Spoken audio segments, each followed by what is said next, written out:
Hello दोस्तों। आज हम डिस्कस करेंगे कि national park, wild life sanctuary और बायोस्फीयर रिजर्व में क्या क्या डिफरेंस होता है।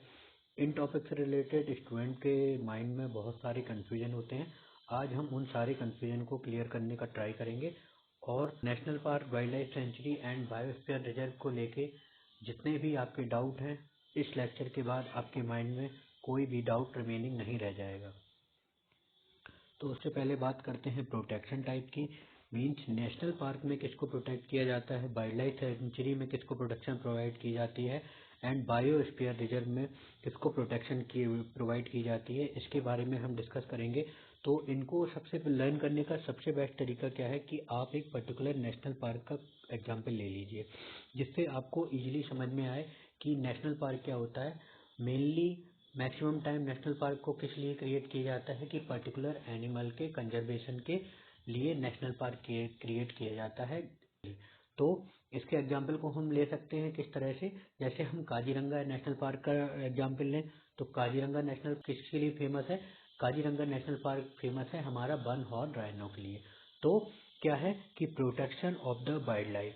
मेनली क्या है, नेशनल पार्क किसके लिए होते हैं? Protection of the wild life. आप एक और एग्जाम्पल ले सकते हो, गिर नेशनल पार्क। तो गिर नेशनल पार्क किसके लिए फेमस है? गिर नेशनल पार्क हमारे लायन कंजर्वेशन के लिए फेमस है। तो नेशनल पार्क मेनली किस लिए फेमस होते हैं? Protection of the wild life के लिए।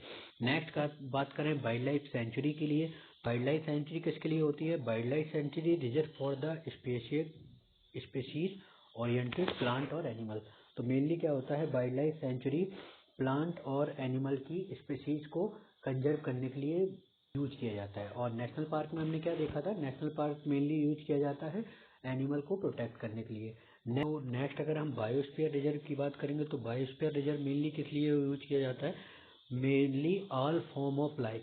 मेनली बायोस्फीयर रिजर्व के अंदर हम सभी टाइप के plant, animal and the environment सभी को कंजर्व करने का ट्राई करते हैं। तो नेशनल पार्क के अंदर प्रोटेक्शन ऑफ एनिमल की बात होती है।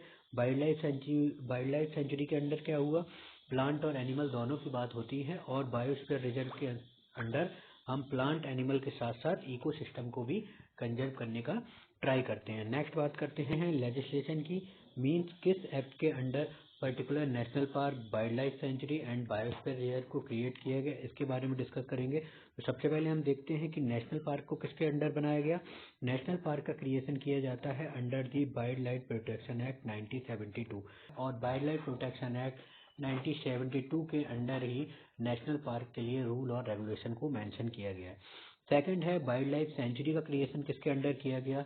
तो वाइल्ड लाइफ सेंचुरी का क्रिएशन भी वाइल्ड लाइफ प्रोटेक्शन एक्ट 1972 के अंडर ही क्रिएट किया गया। ठीक है, तो वाइल्ड लाइफ सेंचुरी भी 1972 एक्ट के अंडर क्रिएट की गई। और थर्ड है हमारा बायोस्फीयर रिजर्व। तो बायोस्फीयर रिजर्व का क्रिएशन किया गया है, यूनेस्को का मैन एंड बायोस्फीयर प्रोग्राम है। इसको 1971 के अंडर क्रिएट किया गया था। तो यूनेस्को का जो मैन एंड बायोस्फीयर प्रोग्राम है उसके अंडर उसके अंडर बायोस्फीयर रिजर्व का क्रिएशन किया जाता है। नेक्स्ट है लेवल ऑफ प्रोटेक्शन। मीन्स इनके अंडर किस टाइप की प्रोटेक्शन प्रोवाइड की जाती है। तो नेशनल पार्क के अंडर क्या होता है? Greater degree of protection than the sanctuary. Means sanctuary में जितनी प्रोटेक्शन प्रोवाइड की जाती है उससे ज़्यादा प्रोटेक्शन नेशनल पार्क के अंडर प्रोवाइड की जाती है। ठीक है, लेसर डिग्री ऑफ प्रोटेक्शन। और सेंचुरीज के अंदर क्या हो जाता है? सेंचुरी के अंदर नेशनल पार्क से कम प्रोटेक्शन प्रोवाइड की जाती है। And biosphere reserve greater degree of protection मत। और बायोस्फीयर रिजर्व के अंडर सबसे ज़्यादा प्रोटेक्शन प्रोवाइड की जाती है, क्योंकि बायोस्फीयर रिजर्व यूनाइटेड नेशन का प्रोग्राम है। तो इसके अंडर जो इकोसिस्टम है उसको हम कंजर्व करने का ट्राई करते हैं, इसीलिए सबसे ज़्यादा मैक्सिमम प्रोटेक्शन किसके अंडर प्रोवाइड की जाती है? बायोस्फीयर रिजर्व के अंडर हमें सबसे ज़्यादा मैक्सिमम प्रोटेक्शन प्रोवाइड की जाती है। नेक्स्ट बात करते हैं कि regulation and human activity. Means इसके अंदर कौन कौन सी एक्टिविटी आपको परमिसिबल होती है और कौन कौन सी एक्टिविटी पे इन एरिया में रिस्ट्रिक्शन लगाई जाती है। तो activity like the grazing, hunting, forestry और cultivation ETC are strictly prohibited. तो नेशनल पार्क में आप ग्रेजिंग नहीं कर सकते, हंटिंग नहीं कर सकते, कल्टीवेशन जैसी एक्टिविटीज़ आपकी नेशनल पार्क में आपको अलाउ नहीं होती हैं। सेकंड क्या है? Wild life sanctuary allows the limited extent in the wild life sanctuary. तो वाइल्ड लाइफ सेंचुरी में कुछ हद तक आपको छूट प्रोवाइड करी जाती है, लेकिन आप इसमें भी पोचिंग और हंटिंग जैसे काम नहीं कर सकते हैं, ठीक है। थर्ड क्या है, बात करें बायोस्फीयर रिजर्व की, तो बायोस्फीयर रिजर्व के अंदर क्या होता है, बायोस्फीयर रिजर्व के अंदर no interference except in the buffer and the transition zone.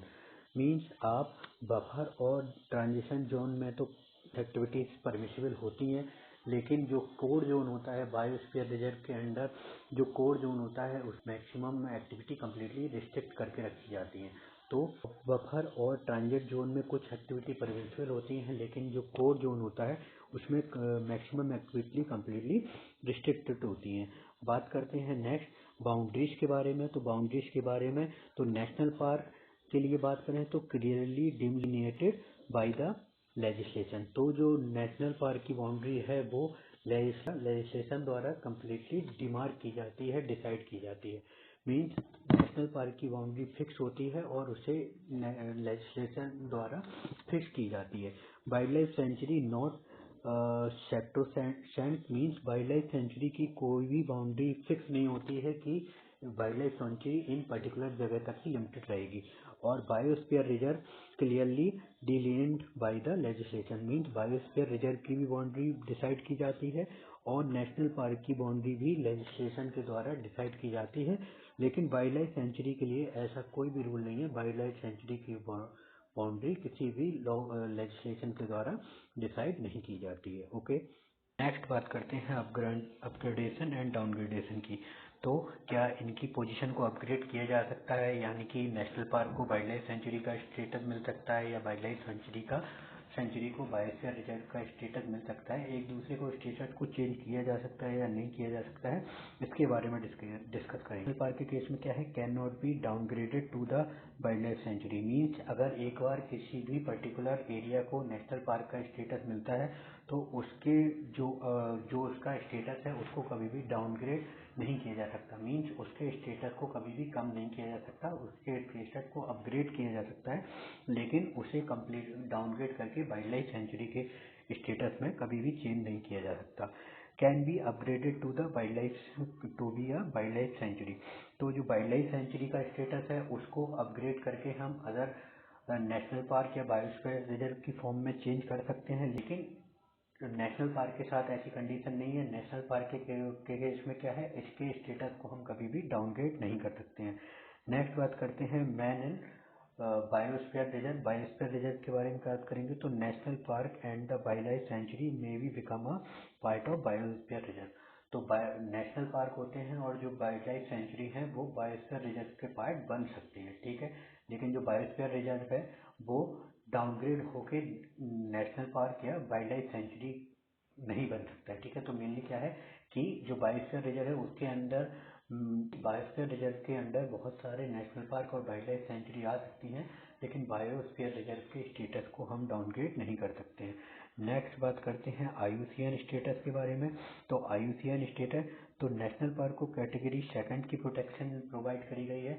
Means national park IUCN status में प्रोटेक्टेड एरिया के स्टेटस में कैटेगरी सेकंड में आते हैं, और जो वाइल्ड लाइफ सेंचुरी है उन्हें कैटेगरी 4 की प्रोटेक्शन प्रोवाइड करी गई है, जो प्रोटेक्टेड एरिया में कैटेगरी 4 में आते हैं। और ये जो बायोस्फीयर रिजर्व हैं वो मेनली कैटेगरी 5 में आते हैं IUCN स्टेटस के, ठीक है। तो हमने ये सारे इनमें डिफरेंट डिस्कस कर लिया है। आई होप आपको ये सारे डाउट क्लियर हो गए हैं। नेक्स्ट टॉपिक में हम बात करेंगे कि बायोस्फीयर रिजर्व किस तरह से कोर जोन, बफर जोन और ट्रांजिट जोन डिवाइड होता है। और तब तक के लिए थैंक यू।